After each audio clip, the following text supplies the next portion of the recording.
Joe, thank you very much. Well, back now to today's Electoral College vote. It is a procedural step, typically going unnoticed, but of course, the event was heightened today since President Trump continues to dispute the results of the November election. One of 10 U.S. electors from the state of Maryland who voted today, Kent Roberson. He joins us tonight. He is also executive assistant at the Smith Free Group. That's a Washington-based lobbying firm. Kent, thanks so much for being with us. We certainly appreciate it. Thank you, Rob, for having me. Well, quick question. Like we said, you work for a lobbying firm.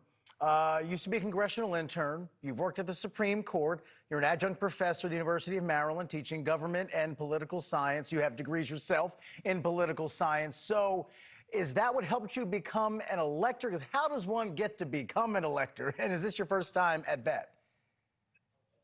Yeah, so actually, those are kind of separate. What I do professionally and how I became an elector was something where, because of our state party leadership, is something that I was volunteered with in our state party in the state of Maryland. And because of that activity is how I actually became an elector through the appointment of our state party leadership, Yvette Lewis. And is it something that they picked you, or you kind of wanted it and went for it and asked to be one? Well, actually, my county chair, so it starts originally in your state Democratic Party, or if you're Republican, it starts for them. But for me, as a Democrat, my county chair, Cheryl Landis, said, I'd like to nominate you. I'm a part of this county, the county central committee, so Democratic Central Committee. So what they did was they allowed me, nominated me to the chair and the state chair of Maryland, and eventually the state chair agreed and said that because she has the right to choose whoever she wants, and she said that she liked me to be an elector. And what was the moment like when you cast that vote today? In the moment, I just felt like it was just a procedural, another meeting. But it didn't really hit me until afterwards, as I got back to my phone and saw all the text and saw just how memorable it was for those individuals that could not be there in attendance and that watched online. And as an African American, your great-grandfather and your grandfather could not vote. Was that with you there during your vote today, or did it dawn on you afterwards, the significance in terms of your personal history?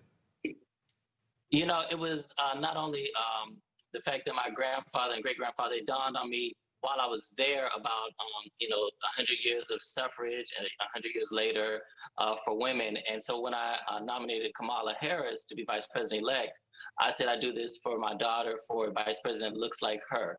And so I was aware of the women that 100 years ago, Kamala Harris would never be in this position. And then after I left, I spoke with my grandfather, and he just gave me the history of what it was like for us to push as African Americans against a system that was rigged against us.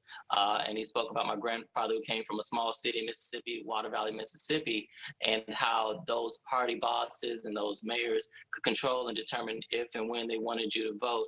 And of course, as an African American, he did not have that right. So it really just showed for me just to be able to still pull from that history in this historical moment as well. And for reasons we all know, this certainly is an unusual moment in our history for more reasons than one. So when you talk to your students in those government and poli-sci classes, what lesson do you hope they, as well as the country, take from this very unusual chapter of our history? Yes, one thing I really hope that people continue to do is to stay involved and to stay educated. So long we have voted just for who we see in our mailboxes, voted for who we see on the TV or hear on the news or radio station. And what I'm hoping is people continue to research for themselves, continue to look and see who it is that they currently have as representatives. Most people only know the president, vice president, and if you're lucky, their governor and senator.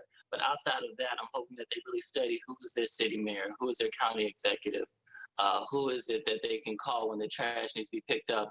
It's not the president, of course. And so I want them to make sure they stay connected and continue to stay involved. All right, Ken, thank you so much for being with us. You certainly had an interesting and important day, so thanks for your time tonight, and thanks for what you did for history today as well. Definitely. Thank you, Rob. Take care.